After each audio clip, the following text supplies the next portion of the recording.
أعوذ بالله من الشيطان الرجيم. بسم الله الرحمن الرحيم.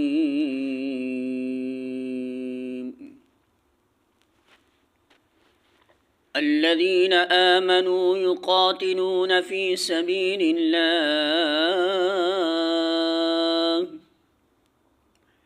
والذين كفروا يقاتلون في سبيل الطاغوت فقاتلوا أولياء الشيطان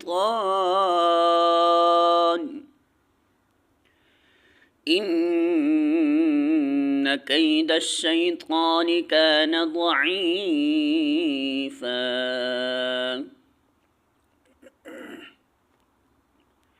سورۃ النساء آیت نمبر 76. ترجمہ: جن لوگوں نے ایمان کا راستہ اختیار کیا ہے وہ اللہ کی راہ میں لڑتے ہیں، جنہوں نے کفر کا راستہ اختیار کیا ہے وہ طاغوت کی راہ میں لڑتے ہیں. بس شیطان کے ساتھیوں سے لڑو اور یقین جانو کہ شیطان کی چالیں حقیقت میں نہایت کمزور ہیں. سورۃ النساء حاشیہ نمبر 105. یہ اللہ کا دو ٹوک فیصلہ ہے اللہ کی راہ میں اس غرض کے لیے لڑنا کہ زمین پر اللہ کا دین قائم ہو. یہ اہل ایمان کا کام ہے اور جو باقی مومن ہیں وہ اس کام سے کبھی باز نہ رہے گا. اور طاغوت کی راہ میں اس غرض کے لیے لڑنا کہ خدا کی زمین پر خدا کے باغیوں کا راج ہو، یہ کافروں کا کام ہے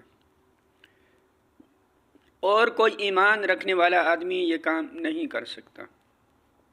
سورۃ النساء حاشیہ نمبر 106. یعنی بظاہر شیطان اور اس کے ساتھی بڑی تیاریوں سے اٹھتے ہیں اور بڑی زبردست چالیں چلتے ہیں، لیکن اہل ایمان کو نہ ان کی تیاریوں سے خوف زدہ ہونا چاہیے اور نہ ان کی چالوں سے، آخر کار ان کا انجام ناکامی ہے.